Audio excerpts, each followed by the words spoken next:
ଆସନ୍ତୁ ଆମେ ଜାଣିବା ମଣ୍ଡେରେ ମାର୍କେଟ ଓପନିଂ ହେଲା ପରେ କଣ କେମିତି କଣ ପ୍ଲାନ୍ ରହିବ। ତ 1 ଆୱାର ଏଇଠି ଦେଖନ୍ତୁ, ମୁଁ ଆପଣଙ୍କ ପାଇଁ 1 ଆୱାର ଟାଇମ୍ ଫ୍ରେମ୍ ଖୋଲିଦେଲି ନିଫ୍ଟିର। ନିଫ୍ଟିରେ କଣ 1 ଆୱାର ଟାଇମ୍ ଫ୍ରେମ୍ରେ ଅଛି, ଏମିତି ମୁଁ ଆପଣଙ୍କୁ ପ୍ରିଭିୟସଲି କହିଥିଲି। ଏଠି ଦେଖନ୍ତୁ, ଏଇଟା ଗୋଟେ ରେଜିଷ୍ଟାନ୍ସ ଜୋନ୍ଟେ ଥିଲା ମାର୍କେଟରେ। ଏଇଟା ଗୋଟେ ରେଜିଷ୍ଟାନ୍ସ ଜୋନ୍ ଥିଲା। ଏଇ ଜାଗାରେ ମାର୍କେଟ କଣ ହେଲା, ମାର୍କେଟ ଏଇ ଦେଖନ୍ତୁ, ଏଇ ଜାଗାରେ ମାର୍କେଟ ରେଜିଷ୍ଟାନ୍ସ ନେଇକି ପ୍ରଥମେ ତଳକୁ ଆଇଲା। ଏଇ ଜାଗାରେ ରେଜିଷ୍ଟାନ୍ସ ନେଇକି ମାର୍କେଟ ତଳକୁ ଆଇଲା। ଏଇ ଜାଗାରେ ମାର୍କେଟ ତଳକୁ ରେଜିଷ୍ଟାନ୍ସ ନେଇକି ଆଇଲା। ଦେଖନ୍ତୁ, ଏଇଠି 3 4 ଦିନ ହେଲା ମାର୍କେଟ ରେଜିଷ୍ଟାନ୍ସ ଭଳିଆ କାମ କରୁଥିଲା। ମାର୍କେଟ କାମ କରୁଥିଲା, ବଟ୍ ଏଇଠି କଣ କଲା, ଏଠି ଆମର ଦେଖନ୍ତୁ, ଏଇଠି କେତେ ଡେଟ୍ ଅଛି, ଏଠି ହଉଛି ଆମର 3 ଡିସେମ୍ବର। 3 ଡିସେମ୍ବରରେ କଣ କଲା, 3 ଡିସେମ୍ବର ଆଉ 3 ଡିସେମ୍ବରରେ ମାର୍କେଟ ଏଇ ଯୋଉ ରେଜିଷ୍ଟାନ୍ସ ଜୋନକୁ ବ୍ରେକ୍ କଲା। ଆଉ ମାର୍କେଟ ଉପରକୁ ରାଲି ଗଲା, ଅପଟ୍ରେଣ୍ଡକୁ ଆସିଲା। ତ ଅପଟ୍ରେଣ୍ଡ ଗଲା ପରେ ମାର୍କେଟ କଣ କଲା, ଟିକେ ପୁଲ୍ ବ୍ୟାକ୍ ନେବା ପାଇଁ ଆସିଲା। କୋଉଠିକି ଆଇଲା, ଏଇ ଯୋଉ ରେଜିଷ୍ଟାନ୍ସ ଜୋନଟା ଆମର ସପୋର୍ଟ ଭଳିଆ ଏଇ ଜାଗାରେ କାମ କଲା। ଦେଖନ୍ତୁ, ଏଇ ଜାଗାରେ ସପୋର୍ଟ ଭଳିଆ କାମ କଲା। ମାର୍କେଟ ଏଇଟାକୁ ଏଇ ଯୋଉ ସପୋର୍ଟକୁ ଆମର ରେସପେକ୍ଟ କରିକି ମାର୍କେଟ ପୁଣି ଉପରକୁ ଗଲା। ଉପରକୁ ଯାଇକି କଣ କଲା, ଟିକେ କନସୋଲିଡେସନ ଫେଜରେ ଆସିଲା। କନସୋଲିଡେସନ ଫେଜ କଣ କଲା, ଏଠି ମାର୍କେଟରେ ଯେତେବେଳେ ଫ୍ରାଇଡେ ଓପନିଂ ହେଲା, ଫ୍ରାଇଡେ ଓପନିଂ କରିକି ଏଇ ଯୋଉ ସପୋର୍ଟକୁ ପୁଣି ସପୋର୍ଟ ଭଳିଆ କାମ করে ମାର୍କେଟ ପୁଣି ଉପରକୁ ଗଲା।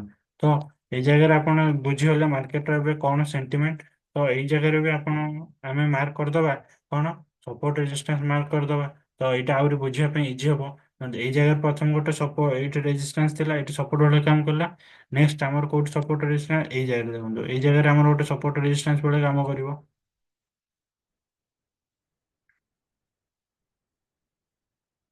କାହିଁ କାହିଁ ଏଠି କାମ କରିବ, ଦେଖନ୍ତୁ, ଏଇ ଜାଗାରେ ମାର୍କେଟ ସପୋର୍ଟ ନେଲା। ଏଇ ଜାଗାରେ ମାର୍କେଟ ସପୋର୍ଟ ନେଲା, ଏଇ ଜାଗାରେ ବି ରେସପେକ୍ଟ କଲା ସପୋର୍ଟ। ତ ଏଇ ଜାଗାରେ ଦେଖନ୍ତୁ, ଫ୍ରାଇଡେ କଣ କଲା, ମାର୍କେଟ ଯେତେବେଳେ ପଡୁଥିଲା, କେତେ ପର୍ଯ୍ୟନ୍ତ ଆମକୁ ତାକୁ କରିବାର ଥିଲା, ଏଇ ଫାର୍ଷ୍ଟ ଟାର୍ଗେଟ ଥିଲା ଏତିକି, ଯେତେବେଳେ ନେକ୍ସଟ ଟାର୍ଗେଟ ଆମର କେତିକି ଥିଲା, ଏତିକି ପର୍ଯ୍ୟନ୍ତ ଥିଲା। ପର୍ଯ୍ୟନ୍ତ ଆମେ ଯେତେବେଳେ ଏଇ ଜାଗାରେ କଣ କଲା, ଫାର୍ଷ୍ଟ ଟାର୍ଗେଟ ବ୍ରେକ୍ କଲା, ନେକ୍ସଟ ଟାର୍ଗେଟ ପାଇଁ ଆମର କେତେ ହେଲା, ଏଇଟା ଗୋଟେ ତାର ପାଇଁ ସପୋର୍ଟ ଜୋନ୍ ଅଛି। ଦେଖନ୍ତୁ, ଏଇ ଟାର୍ଗେଟରେ ଏଇ ସପୋର୍ଟ ଜୋନଟାକୁ ରେସପେକ୍ଟ କରି ମାର୍କେଟ ଉପରକୁ ଗଲା, ଗୋଟେ ମସ୍ତ ରାଲି ଦେଲା। ତ ସବୁବେଳେ ଆପଣ କଣ କରିବେ, ସପୋର୍ଟ ରେଜିଷ୍ଟାନ୍ସକୁ ଆପଣ ମାର୍କ କଲେ ଆପଣଙ୍କୁ ଇଜି ହେଇଯିବ। ସପୋର୍ଟ ରେଜିଷ୍ଟାନ୍ସ କିମ୍ବା ଟ୍ରେଣ୍ଡ ଲାଇନ୍, ଏଇଠି ଦେଖନ୍ତୁ, ଆଉ ଗୋଟେ ଜିନିଷ ଏଠି ଆମେ ଏଠି ଦେଖିପାରୁଥିବା, ଗୋଟେ ଟ୍ରେଣ୍ଡ ଲାଇନ୍ ବି ମାର୍କେଟ ଫଲୋ କରିଦେଲା ଏଇ ଜାଗାରେ ଦେଖନ୍ତୁ। ଦେଖନ୍ତୁ, ଏବେ ଆହୁରି ଇଜି ହେଇଗଲା। ଦେଖନ୍ତୁ, ଏଇ ଜାଗାରେ କଣ କଲା, ମାର୍କେଟ ଏଠି ଫାର୍ଷ୍ଟ ଟ୍ରେଣ୍ଡ ଲାଇନ୍ ଫଲୋ କଲା, ନେକ୍ସଟ ଏଠି ବି ଟ୍ରେଣ୍ଡ ଲାଇନ୍ ଗୋଟେ ଫଲୋ କଲା। ତ ଆମ ପାଇଁ ଆହୁରି ଇଜି ହେଇଗଲା। ଯଦି ମାର୍କେଟ ସେଦିନ ପୁଲ୍ ବ୍ୟାକ୍ ନେଲା ଆକୁ ଏକ୍ସଟେଣ୍ଡ ଆମେ କରିଦେବା। ତାକୁ ଆମେ ଏକ୍ସଟେଣ୍ଡ କରିଦେବା। ସେଦିନ ଯଦି ମାର୍କେଟ ନେକ୍ସଟ ୱିକରେ ଓପନିଂ ହେଇକି ଯଦି ମାର୍କେଟରେ ଟିକେ ବି ପୁଲ୍ ବ୍ୟାକ୍ ହେଲା, ଆମର କେତେ ଏଇଟା ହଉଛି ତାର ସପୋର୍ଟ ଭଳିଆ କାମ କରିବ। ପ୍ଲସ୍ ଏଠି ଗୋଟେ ଟ୍ରେଣ୍ଡ ଲାଇନ୍ ଫଲୋ କରୁଛି। ତ ଆମର ଏଟା ବି ଆମେ ଜାଣିଗଲେ କି ମାର୍କେଟ ଏଠି ସପୋର୍ଟ ସହିତ ଗୋଟେ ଟ୍ରେଣ୍ଡ ଲାଇନ୍ ବନେଇକି ଯାଇଛି। ନେକ୍ସଟ ୱିକରେ ଯଦି ମାର୍କେଟ ତଳକୁ ଆସିଲା, କେତେ ପର୍ଯ୍ୟନ୍ତ ଆସିବେ ଆପଣ ମାର୍କ କରିଦେବେ ଆପଣଙ୍କ ଚାର୍ଟରେ। ମୁଁ ତ ଡିଲିଟ୍ କରିଦଉଛି। ଆହୁରି ସବୁବେଳେ ଆପଣ ଟ୍ରାଏ କରିବେ କଣ, ଚାର୍ଟକୁ ଯେତେ କ୍ଲିଅର ରଖିବା ପାଇଁ, ଚାର୍ଟକୁ ସେତେ କ୍ଲିଅର ରଖିବେ, ଆପଣ ବୁଝିବା ପାଇଁ ସେତିକି ଇଜି ହବ। ତ 1 ଆୱାର ଟାଇମ୍ ଫ୍ରେମ୍ରେ ଏଇ ଜାଗାରେ ଆମେ ଗୋଟେ ରେଜିଷ୍ଟାନ୍ସ ବି ମାର୍କ କରିଦେବା। ଦେଖନ୍ତୁ, ଏଇ ଜାଗାରେ ଆମେ ଗୋଟେ ରେଜିଷ୍ଟାନ୍ସ ମାର୍କ କରିଦେବା। ରେଜିଷ୍ଟାନ୍ସ ଏଇ ଜାଗାରେ କଣ ହେଇଛି, ଦେଖନ୍ତୁ, ଏଇ ଜାଗାରେ କଣ କଲା ମାର୍କେଟ, ଏଇ ଜାଗାରେ କଣ ମାର୍କେଟ ଏଇଠି ରେଜିଷ୍ଟାନ୍ସ କ୍ରିକେଟ ତଳକୁ ଆସିଲା। ଏଇ ଜାଗାରେ ବି ଏଇ ଜାଗାରେ ବି ରେଜିଷ୍ଟାନ୍ସ, ଏଇ ଜାଗାରେ ମାର୍କେଟ ରେଜିଷ୍ଟାନ୍ସ ନଥିଲା। ଏଇ ଜାଗାରେ ମାର୍କେଟ କଣ କଲା, ଏଇଟା ହଉଛି ସପୋର୍ଟ କ୍ରିଏଟ କଲି, ଉପରକୁ ଗଲା। ଏଇ ଜାଗାରେ ସପୋର୍ଟ କ୍ରିଏଟ, ଯେତେବେଳେ ଏଇ ସପୋର୍ଟ ବ୍ରେକ୍ କଲା, ମାର୍କେଟ ପାଇଁ ଫାର୍ଷ୍ଟ ଟାର୍ଗେଟ କଣ ଥିଲା, ଏଇଟା ହଉଛି ତାର ଫାର୍ଷ୍ଟ ଟାର୍ଗେଟ ଥିଲା। ନେକ୍ସଟ ତାର ଏଇଟାକୁ ବ୍ରେକ୍ କଲେ, ନେକ୍ସଟ ଟାର୍ଗେଟ କୋଉଠି, ଏତି ପର୍ଯ୍ୟନ୍ତ ଥିଲା। ଏଇଟା ହଉଛି ତାର ସପୋର୍ଟ ରେଜିଷ୍ଟାନ୍ସ ଥିଲା, ଆପଣ ଦେଖିଦେଲେ। ଆପଣ ଟ୍ରାଏ କରିବେ ଏସବୁ ଜିନିଷ ଆପଣ ଭଲ କି ବୁଝିବେ। ଆଉ ନିଜ ଚାର୍ଟରେ ଆପଣ ଆଉ ଥରେ ପ୍ଲାନ୍ କରିକି ଆପଣ ନିଜ ଚାର୍ଟରେ ଏଇଟା ସବୁ ମାର୍କ କରିଦେବେ। ଏଇଥିପାଇଁ ଆଉ ଗୋଟେ ରେଜିଷ୍ଟାନ୍ସ ଜୋନ୍ ମାର୍କେଟ ପାଇଁ କୋଉଠି, ଏଇଟା ଏଇଟା ଗୋଟେ ରେଜିଷ୍ଟାନ୍ସ ଜୋନ୍ ମାର୍କେଟ ପାଇଁ। ଏଇଠି ମାର୍କେଟ ତଳକୁ ଆସିଥିଲା। ଦେଖନ୍ତୁ, ଏଇଠି ଆମ ପାଇଁ ଚାର୍ଟଟା ସବୁ ସପୋର୍ଟ ରେଜିଷ୍ଟାନ୍ସ ମୁଁ ଆପଣଙ୍କୁ ମାର୍କ କରିଦେଲି ଆକର୍ଡିଂ ଟୁ ଦ ମାର୍କେଟ, କେମିତି ମାର୍କେଟ ରେସପେକ୍ଟ କଲା। ଯେହେତୁ ଫ୍ରାଇଡେ ମାର୍କେଟ କେମିତି ରେସପେକ୍ଟ କରିଛି, ଆପଣଙ୍କୁ ସବୁ ମୁଭ୍ ଆପଣ କ୍ୟାପଚର କରିପାରିଥାନ୍ତେ। ଦେଖନ୍ତୁ, କଣ କଲେ, ଫ୍ରାଇଡେରେ ଯେତେବେଳେ ମାର୍କେଟ ଓପନିଂ ହେଇଥିଲା, କଣ ହେଇଥିଲା, ମାର୍କେଟ ଏଇ ଯୋଉ ସପୋର୍ଟଟା କିଛି ଦିନ ମାର୍କେଟ ଏଠି କନସୋଲିଡେସନ ଫେଜରେ ଥିଲା। 4 5 ଦିନ ହେଲା ଏଇ କନସୋଲିଡେସନ, ଏଇ ଯୋଉ ଜୋନଟାକୁ ମାର୍କେଟ କଣ କଲା, ବ୍ରେକ୍ କଲା। ଏଠି ବ୍ରେକ୍ କଲା, ତ ତାର ଦେଖନ୍ତୁ, ତାର ଫାର୍ଷ୍ଟ ଟାର୍ଗେଟ କୋଉଠି ଥିଲା, ଏଇଟା ହଉଛି ତାର ଫାର୍ଷ୍ଟ ଟାର୍ଗେଟ ଥିଲା। ହେଁ, ତାର ଫାର୍ଷ୍ଟ ଟାର୍ଗେଟ ଥିଲା, ସେକେଣ୍ଡ ଟାର୍ଗେଟ କୋଉଠି ଥିଲା, ଯଦି ଆକୁ ବ୍ରେକ୍ କରିବ ନେକ୍ସଟ ଟାର୍ଗେଟ କୋଉଠି ଥିଲା ଏଇ ଜାଗାରେ। ଯେତେବେଳେ ଏଇଠି ଏଇ କ୍ୟାଣ୍ଡେଲ ଟା ପୁଲ ବ୍ୟାକ୍ ନେଇଛି, ଆପଣଙ୍କ ମସ୍ତ ଏଇ ଯୋଉ ଜୋନ୍ ଟା ବ୍ରେକ୍ କଲା ପରେ, ଏଇ ଯୋଉ ଯୋଉ ଗ୍ରୀନ କ୍ୟାଣ୍ଡେଲ ବ୍ରେକ୍ କଲା ପରେ ଆପଣଙ୍କ ପ୍ଲାନ୍ ଉପରୁ ପର୍ଯ୍ୟନ୍ତ, ଆମ ପ୍ଲାନ୍ ଟା ଉପରୁ ପର୍ଯ୍ୟନ୍ତ ଥିଲା, ଆମେ ସେଦିନ ଗୋଟେ ଭଲ ପ୍ରଫିଟ ଟା ଆମେ କ୍ୟାପଚର କରିଛୁ। ଦେଖନ୍ତୁ ଆପଣ ଯେମିତି ମୁଁ ମାର୍କ କରିଦେଲି, ଦେଖନ୍ତୁ ପୁରା କ୍ଲିୟର, ଏଇ ଚାର୍ଟ କୁ ଯେତେ କ୍ଲିୟର ରଖିବେ ମାର୍କ କରିଦେଇଛି। ଆପଣ ଆପଣଙ୍କ ଇଏରେ ଚାର୍ଟରେ ଏଇ ମାର୍କ କରିଦେବେ, ଆପଣ ସବୁ ଲେଭେଲ ସବୁ ମାର୍କ କରିଦେବେ।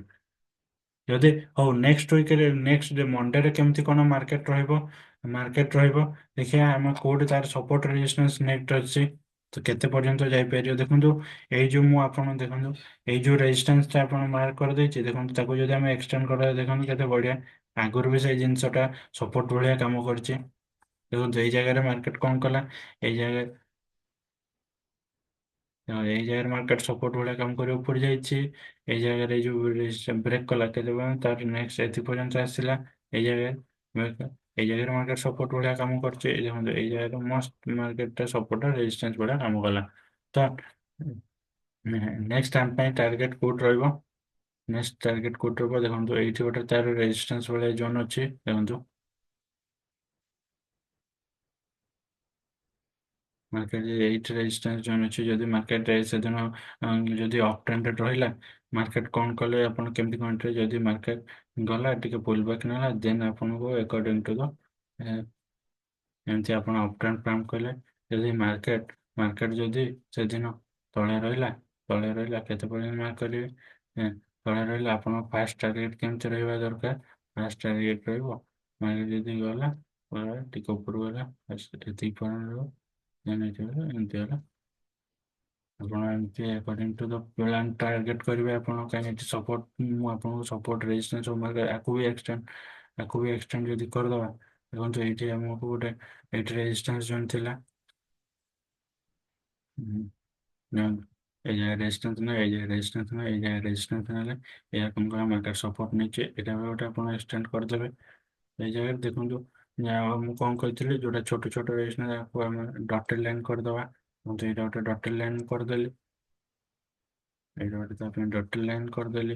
ଏଇଟା ସିଙ୍ଗଲ କାହିଁ ରେସପେକ୍ଟ ଏତେ ଥର କରିନି, ଆକୁ ଥରେ ହିଁ ରେସପେକ୍ଟ କରିଛି। ତ ଏଇ ଜାଗାରେ ମୁଁ କାହିଁ ଦେଖନ୍ତୁ, ଥରେ ବି ଆପଣ କହିପାରିବେ ଦେଖନ୍ତୁ, ଏଇ ଜାଗାରେ ମାର୍କେଟ ଯେତେବେଳେ ଏଇ ଜାଗାରେ ମାର୍କେଟ ସପୋର୍ଟ ନେଇ ଉପରକୁ ଗଲା, ଏଇ ଜାଗାରେ କଣ କଲା ରେଜିଷ୍ଟନ୍ସ ଭଳିଆ କାମ କଲା, ତ ଏଇଟା ଗୋଟେ ସପୋର୍ଟ, ତ ଏଇଟା ବି ଗୋଟେ ହେଲା। ହୁଁ, ତ ୱାନ୍ ଆୱାର ଟାଇମ୍ ଫ୍ରେମ୍ରେ ଆପଣ କଣ ବୁଝିଗଲେ, ଆମେ ଟିକେ ଡିଲିଟ୍ କରିଦେବା, ଚାର୍ଟଟାକୁ କ୍ଲିୟର କରିଦେବା, ବୁଝିବା ପାଇଁ ଆପଣଙ୍କୁ ଇଜି ହବ।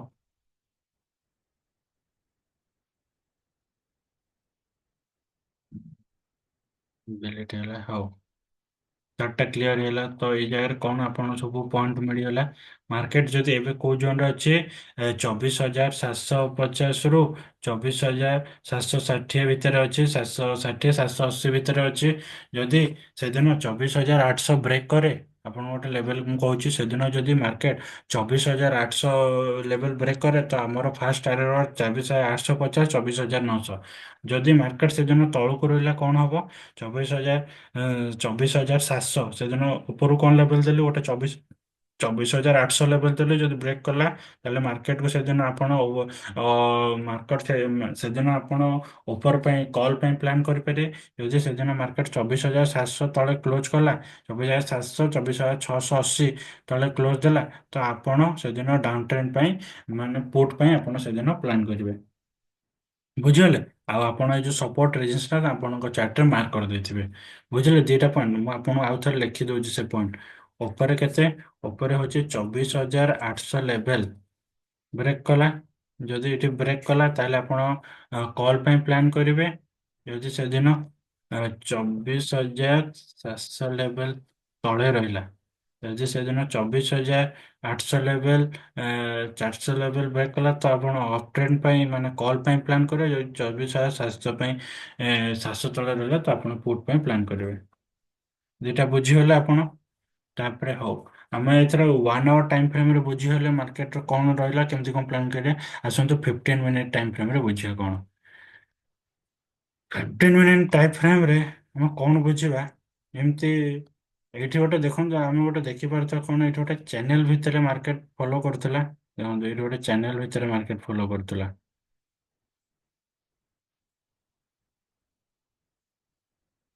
ମାର୍କେଟ ଗୋଟେ ଦେଖନ୍ତୁ ଏଇ ଚ୍ୟାନେଲ ଫଲୋ କରିଥିଲା। ଦେଖନ୍ତୁ ଏଠି 4-5 ଦିନ ମାର୍କେଟ ଗୋଟେ ଚ୍ୟାନେଲ ଫଲୋ କରୁଥିଲା। ପ୍ଲସ୍ ଏଇ ଜାଗାରେ କଣ ଥିଲା ମାର୍କେଟ ପାଖରେ? ମାର୍କେଟରେ ଏଇଠି ଗୋଟେ ସପୋର୍ଟ ଜୋନଟେ ଥିଲା। ଦେଖନ୍ତୁ ଏଇ ଜାଗାରେ ଯଦି ମୁଁ ମାର୍କ କରିଦେବି ଏଇ ଜାଗାରେ ମାର୍କେଟ ଗୋଟେ ସପୋର୍ଟ ନଉଥିଲା। ଦେଖନ୍ତୁ ଏଇ ଜାଗାରେ ସପୋର୍ଟ ନେଲା ଉପରକୁ ଗଲା। ବୁଝିଲା ଏଇ ଜାଗାରେ ଗୋଟେ ସପୋର୍ଟ ନେଇକି ଉପରକୁ ଗଲା। ଏଇ ଜାଗାରେ ଗୋଟେ ମାର୍କେଟ ସପୋର୍ଟ ନେଲା ଉପରକୁ ଗଲା। ମାର୍କେଟ ଚ୍ୟାନେଲ ଫଲୋ କରୁଥିଲା ପ୍ଲସ୍ ଏଇ ଜାଗାରେ ସପୋର୍ଟ ନଉଥିଲା। ତ ମାର୍କେଟ ଫ୍ରାଇଡେରେ କଣ ହେଲା? ମାର୍କେଟ ଏଇ ଯୋଉ ଚ୍ୟାନେଲ ବ୍ରେକ୍ ଡାଉନ କଲା ପ୍ଲସ୍ ଏଇ ସପୋର୍ଟ ବ୍ରେକ୍ ଡାଉନ କଲା। ମାର୍କେଟରେ କଣ ହେଲା? ଗୋଟେ ବଢିଆ ରାଲି ହେଲା। ମାର୍କେଟ ଗୋଟେ ସେଦିନ ପୁଟ୍ ପାଇଁ ଫାର୍ଷ୍ଟ ହାଫରେ ଦେଖନ୍ତୁ ଏଠି 9ଟାରେ ଖୋଲା 11ଟା ପର୍ଯ୍ୟନ୍ତ ମାର୍କେଟ 10:30 11ଟା ପର୍ଯ୍ୟନ୍ତ ମାର୍କେଟ କଣ କଲା? ମାର୍କେଟ ପୁଟ୍ ମାନଙ୍କୁ ପ୍ଲାନ୍ କଲା। ପୁଟ୍ କେତେ ପର୍ଯ୍ୟନ୍ତ ଆମେ ସେଦିନ ପ୍ଲାନ୍ କଲୁ ଦେଖନ୍ତୁ ଏଇଟା ହଉଛି ତାର ନେକ୍ସଟ ସପୋର୍ଟ ଜୋନଟା। ନେକ୍ସଟ ସପୋର୍ଟ ଜୋନ୍ ଯଦି ଆକୁ ବ୍ରେକ୍ କଲା ଆମର କେତିକି ପର୍ଯ୍ୟନ୍ତ ପ୍ଲାନ୍ ରହିବା ଦରକାର ଦେଖନ୍ତୁ ନେକ୍ସଟ ସପୋର୍ଟ ଜୋନ୍ ତା ପାଇଁ କୋଉଠି? ଏଇଟା ହଉଛି ନେକ୍ସଟ ସପୋର୍ଟ ଜୋନ୍। ଦେଖନ୍ତୁ ଏଇଟା ହଉଛି next support zone. Next support zone ମାନେ ଏଇଠି ଆମର କେତେ ନେକ୍ସଟ ସପୋର୍ଟ ଜୋନ୍ କେତେ ଆମର ଏଇଠି ଦେଖନ୍ତୁ 320 ମାନେ 300 ରୁ 350 ଭିତରେ ଗୋଟେ ତାର ଫାର୍ଷ୍ଟ ସପୋର୍ଟ ଥିଲା। ଏଇ ଜାଗାରେ କଣ ଥିଲା ଗୋଟେ 150 ରୁ 200 କି 100 ରୁ 150 ଭିତରେ ଗୋଟେ ତାର ସପୋର୍ଟ ଜୋନ୍ ଥିଲା।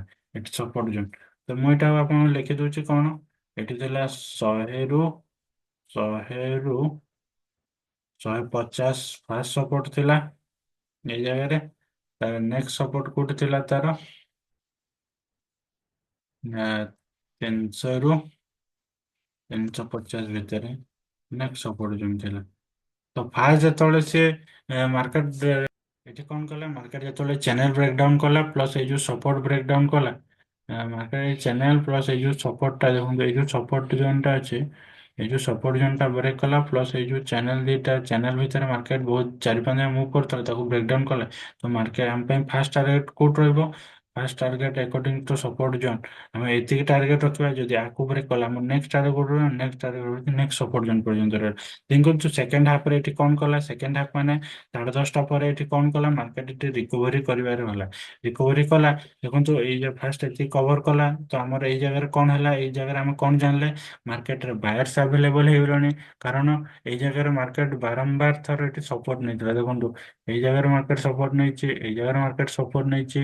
ହୁଁ, ତ ଏଇ ଜାଗାରେ ବି ଆମର ପ୍ଲାନ୍ ରହିବା ଦରକାର କି ଏଇଠି ବାୟର୍ସ ମାନେ ଆଭେଲେବଲ ଅଛନ୍ତି। ଏଇ ଜାଗାରେ ସପୋର୍ଟ ନେବା କଥା ତ ଏଇ ଜାଗାରେ ଯେତେବେଳେ ମାର୍କେଟ ଏଇ 100 ରୁ 150 ଲେଭେଲ ଆସିଲା ତ ଏଇ ଜାଗାରେ ମାର୍କେଟରେ ବାୟର ମାନେ ଆକ୍ଟିଭେଟ ହେଇଗଲେ ମାର୍କେଟକୁ ଉପରକୁ ନେଲେ। ଆଉ ମାର୍କେଟରେ ଯେତିକି ପଏଣ୍ଟ ସେଦିନ ପଡିନଥିଲା ଫ୍ରାଇଡେରେ ତାଠୁ ଡବଲ ପଏଣ୍ଟ ମାନେ ଯଦି ଏଇଟା 50% ଦେଖନ୍ତୁ 100% ତାକୁ ପୁରା କପଚର କରିକି ଆହୁରି 50% ଲେଭେଲ ଉପରେ କ୍ଲୋଜିଂ ଦେଇଛି ମାର୍କେଟ ପ୍ଲସ୍ ଏଇ ଯୋଉ ଟ୍ରେଣ୍ଡ ଲାଇନ ସପୋର୍ଟ ଏଇ ଯୋଉ ଚ୍ୟାନେଲ ଥିଲା ଏଇ ଚ୍ୟାନେଲ ଉପରେ ମାର୍କେଟ କ୍ଲୋଜିଂ ଦେଇଛି ସେଦିନ। ତ ଫ୍ରାଇଡେରେ ମାର୍କେଟ ପାଇଁ ବାୟର ସେଲର ଦି ଜଣଙ୍କ ପାଇଁ ସେଦିନ ଯୋଉମାନେ ସେଲ୍ କଲେ ତାଙ୍କୁ ବି ପଇସା ମିଳିଛି ଯୋଉମାନେ ବାୟ କଲେ ସେମାନଙ୍କୁ ବି ପଇସା ମିଳେ। ଅପସନ ବାୟର ଅପସନ ସେଲର ଦି ଜଣଙ୍କୁ ସେଦିନ ମାର୍କେଟରେ ପଇସା ମିଳିଛି। ତ ଆମକୁ ମଣ୍ଡେରେ କଣ ପ୍ଲାନ୍ କରିବାର ଅଛି? ମଣ୍ଡେରେ କଣ ପ୍ଲାନ୍ ଏବେ ଗୋଟେ ମାର୍କେଟରେ କଣ ଅଛି ଏଇଟା ଗୋଟେ ରେଜିଷ୍ଟାନ୍ସ ଜୋନଟା ମାର୍କେଟରେ ଅଛି। ଯଦି ମାର୍କେଟ ସେଦିନ ଏଇ ଯୋଉ ରେଜିଷ୍ଟାନ୍ସ ଜୋନ୍ ପ୍ଲସ୍ 24,800 ଉପରେ କ୍ଲୋଜିଂ ଦେଇଛି 24,800 ରୁ 24,850 ଭିତରେ ମାର୍କେଟ କ୍ଲୋଜିଂ ମାର୍କେଟ ଯଦି 24,800 କିମ୍ବା 24,800 ଲେଭେଲ ଯଦି ବ୍ରେକ୍ କରିଛି ତ ତା ପାଇଁ ପ୍ରଥମ ଟାର୍ଗେଟ କେତେ ରହିବ? ଏଇ 25,000 ଗୋଟେ ସାଇକୋଲୋଜିକାଲ ଲେଭେଲ ଅଛି। 25,000 ଗୋଟେ ସାଇକେଲ ଅଛି ଯଦି 800 ରୁ 850 ଭିତରେ ମାର୍କେଟ ସେଦିନ 800 ରୁ 850 ଲେଭେଲ ବ୍ରେକ୍ କଲା ତ ତା ପାଇଁ ଫାର୍ଷ୍ଟ ଟାର୍ଗେଟ ରହିବ 900 ରୁ 950 ତାପରେ ହଉଛି 25,000 ଲେଭେଲ ତା ପାଇଁ ଆମେ ପ୍ଲାନ୍ କରିବା। ଯଦି ମାର୍କେଟ ସେଦିନ 24,700 କିମ୍ବା 24,700 କାହିଁ ଏଇ ଜାଗାରେ 24,700 ଲେଭେଲ ଯଦି ମାର୍କେଟ ତଳେ ରହିଲା 24,700 ରୁ ତ ଆମେ ସେଥି ଅନୁସାରେ ଆମେ ପୋର୍ଟ ପାଇଁ ପ୍ଲାନ୍ କରିପାରିବା। ତ ଆପଣ ଏଇ ଜାଗାରେ ବୁଝିଗଲେ ଓଭରଅଲି ମାର୍କେଟରେ ଆପଣ କେମିତି କଣ ମଣ୍ଡେରେ ପ୍ଲାନ୍ କରିବେ ଆଉ ନେକ୍ସଟ ୱିକ୍ ସୁଇଙ୍ଗ ଟ୍ରେଡ୍ ପାଇଁ କେମିତି ପ୍ଲାନ୍ କରିବେ ମୁଁ ଆପଣ ଦେଖନ୍ତୁ ଏଇଟା ୱିକଲି ଟାଇମ୍ ଫ୍ରେମ୍ରେ ଆପଣଙ୍କୁ ମୁଁ ବୁଝେଇ ଦେଇଥିଲି। ଏଇ ଜାଗାରେ ମାର୍କେଟ ଗୋଟେ ଟ୍ରେଣ୍ଡ ଲାଇନ୍ ଫଲୋ କରୁଥିଲା, ପ୍ଲସ୍ ଏଠି ବୋଲିଞ୍ଜର ବ୍ୟାଣ୍ଡରେ ମୁଁ ଆପଣଙ୍କୁ ଦେଖେଇଦେଲି କ'ଣ ହେଇଛି ରେସ୍ପେକ୍ଟ କରୁଛି। ଡେ ଫ୍ରେମ୍ରେ ଆପଣଙ୍କୁ ସପୋର୍ଟ ରେଜିଷ୍ଟାନ୍ସ ପ୍ଲସ୍ ଏଠି ଫିବୋନାସି ରିଟ୍ରେସମେଣ୍ଟରେ ମୁଁ ଆପଣଙ୍କୁ ବୁଝେଇଦେଲି। ତାପରେ ଆମେ 1 ଆୱାର ଟାଇମ୍ ଫ୍ରେମ୍ରେ ମଣ୍ଡେ ପାଇଁ କ'ଣ କେମିତି କ'ଣ ପ୍ଲାନ୍ କରିବା ମୁଁ ଆପଣଙ୍କୁ ବୁଝେଇଦେଲି। ଆଉ 15 ମିନିଟ୍ ଟାଇମ୍ ଫ୍ରେମ୍ରେ ବି ମୁଁ ଆପଣଙ୍କୁ ବୁଝେଇଦେଲି କେମିତି କ'ଣ ପ୍ଲାନ୍ କରିବା। ତ ଏକର୍ଡିଂ ଟୁ ଦ ସିଚୁଏସନ୍ ଆମେ ମଣ୍ଡେ ଆଉ ନେକ୍ସଟ ୱିକ୍ ପାଇଁ ପ୍ଲାନ୍ କରିପାରିବା। ତ ଆପଣଙ୍କୁ ଯଦି ଭିଡ଼ିଓଟା ଭଲ ଲାଗିଲା, ଆପଣ ଲାଇକ୍ କରିବେ ଆଉ ନିଜ ସାଙ୍ଗମାନଙ୍କ ଭିତରେ ଫ୍ରେଣ୍ଡ ସର୍କଲରେ ଆପଣ ସେୟାର କରିଦେବେ। ଆଉ ଯଦି କୋଉ ଜାଗାରେ ଡାଉଟ୍ ରହିଲା କି କ'ଣ ମୁଁ ଭୁଲ କଲି, ସେ ଆପଣ କମେଣ୍ଟରେ ଜଣାଇବେ।